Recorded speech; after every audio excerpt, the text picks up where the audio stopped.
Pastor Roberto, uma pergunta que ficou pendente. Quando um preso se converte, agora ele é livre espiritualmente. É livre espiritualmente. Acredito que a maior dificuldade não é ser crente dentro do sistema penitenciário, mas é conseguir compreender a receptividade da igreja aqui fora. Existe realmente esse preconceito?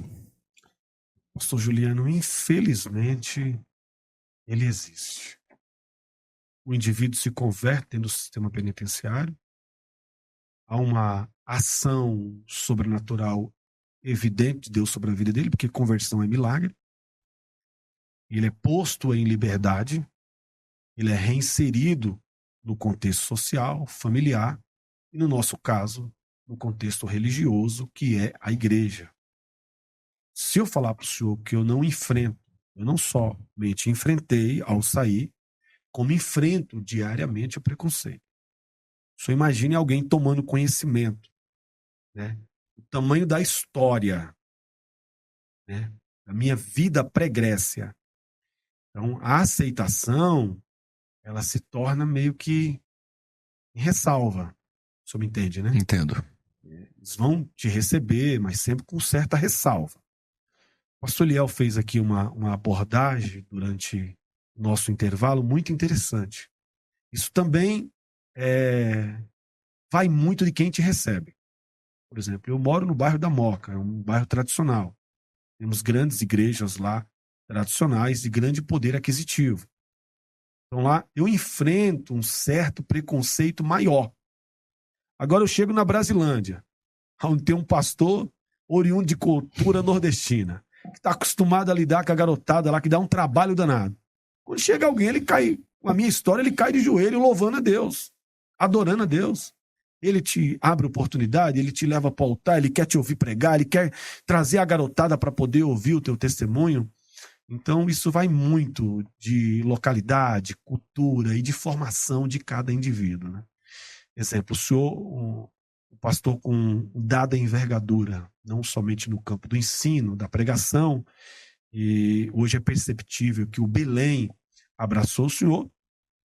E eu não tenho dúvida que logo, logo o Senhor Deus de Israel vai te colocar dentro de um grande campo. Então, quando chegar alguém com a minha história, ou com a história do senhor, ele não vai sofrer. Ele vai ser bem recebido. Então, vai muito da formação, da experiência de cada ministro, da questão cultural. Mas Jesus veio buscar e salvar o que se havia perdido. E esse preconceito ele tem que ser rompido, ele tem que ser vencido. Quando Jesus entra em Jericó, ele ia passando, correto?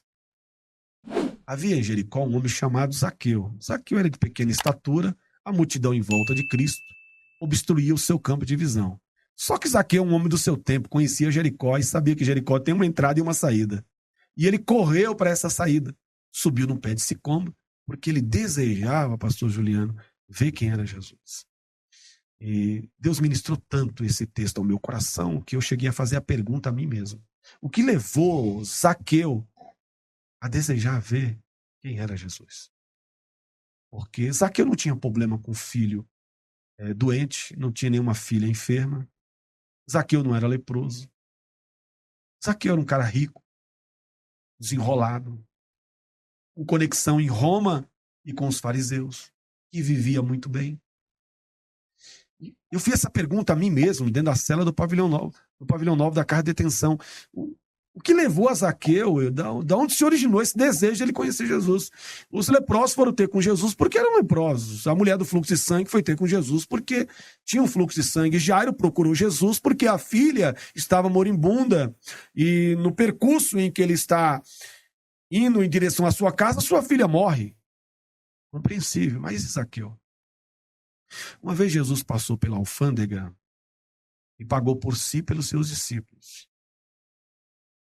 E havia um moço naquela alfândega por nome Mateus. Levi, né? Jesus chamou ele de Mateus. Disse: vem e te farei ganhador de almas, pescadores de homens. Se Zaqueu é chefe dos publicanos, dos cobradores de imposto, obviamente Mateus é o seu subordinado. Quando Mateus vai levar a sua carta de demissão, Zaqueu quer saber o motivo. Ele disse: um homem chamado Jesus passou na alfândega e disse: vem, Mateus. Aí originou o desejo de Zaqueu conhecer Jesus. Zaqueu era desprezado pela sociedade porque era considerado inimigo do seu povo, porque se aliou ao governo romano. Nós conhecemos bem o contexto histórico. Os cobradores de impostos eram odiados, não eram admitidos no templo, o seu dízimo não era recebido, nem as suas esmolas na rua, ou seja, eram odiados. Ele sabia lidar muito bem com esse ódio. Aí desejava ver quem era Jesus. Subiu no pé de sicômoro. Jesus mudou o seu itinerário, veio para debaixo do pé de sicômoro e disse: Zaqueu, desça depressa, porque hoje me convém pousar na sua casa. Essa fala de Jesus causou impacto sobre as pessoas à sua volta, porque essa passagem é una em que Jesus se autoconvida a entrar na casa de um homem odiado. Porque ele veio buscar, salvar, se havia perdido. E ele mesmo diz: esse também é filho de Abraão. E hoje a salvação chegou a essa casa. Eu quero profetizar sobre a tua vida. E hoje a salvação chegou a essa casa. Você, pastor presidente, você, pastor local, quando chegar um homem com uma história, com uma envergadura de história semelhante à minha, semelhante à do pastor Juliano Fraga, receba-o com amor, porque ele irá contribuir de forma significativa para a edificação do rebanho. Glória a Deus.